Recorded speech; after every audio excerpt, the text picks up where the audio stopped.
everybody. I'm going to rely on the 6 degrees of separation with the hopes and the understanding that somebody 6 degrees, one way or another, knows Kirk Franklin and makes sure he hears this, what I'm about to say about him and what I've been hearing from him lately.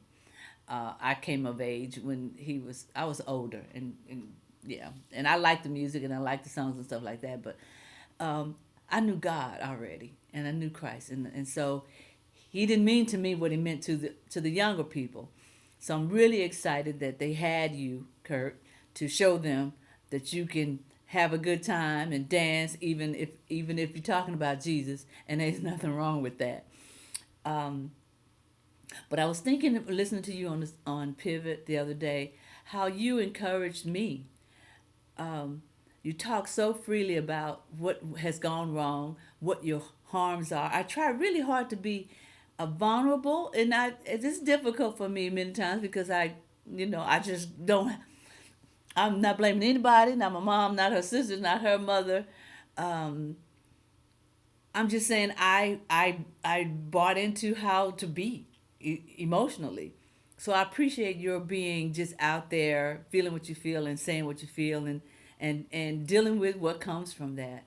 And also doing ministry on your own terms. That's the biggest one for me because I have been at this since 2019 on purpose. I wrote my book in 2019, How to Love, following the example of Jesus of Nazareth. I say Jesus is the ultimate postmodern, non traditional psychotherapist. And my fear has been that nobody wants to hear this. No church wants to hear it. And I wrote it to the church as if I were Paul or Peter or somebody. I wrote it to the church because I saw us failing in so many ways. And you pointed that out so clearly that younger people need to hear something else, and they disenchanted with the old school ideology of how to know God and do God and be with God. So you helped me, give me courage, and knowing that if you do what you do and people follow you that know Jesus, that I can do what I do the way I do it, and people will follow this and come to a different, better, more clearer understanding as to how to love like Jesus did, because that's what my goal is. That's what my heart, where my heart is.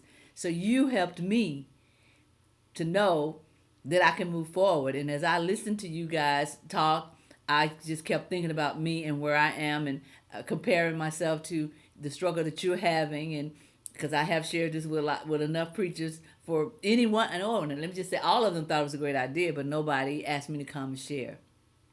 So I clearly wasn't talking to the right ones, or maybe they weren't ready, and I had to be okay with that. And I am, because I'm still at it and I don't plan to stop. But I could have been so much. And see, I don't even want to say that because I am where I am. I am where I am, and all of this had to happen. Things I needed to learn. I needed to hear you the other week. All of this is in part of my journey. So, no, I am exactly where I need to be. So I won't even say that other thing because I really don't believe that. I'm exactly where I need to be, and I thank you for being where you are and embracing where you are and just doing your thing, and letting God give the increase. My heart goes out to you.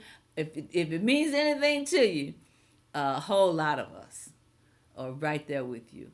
And so if I would invite you to focus on the people that love you, because the ones that don't know how, they can't help it, and that may not change, to kingdom come, if you will.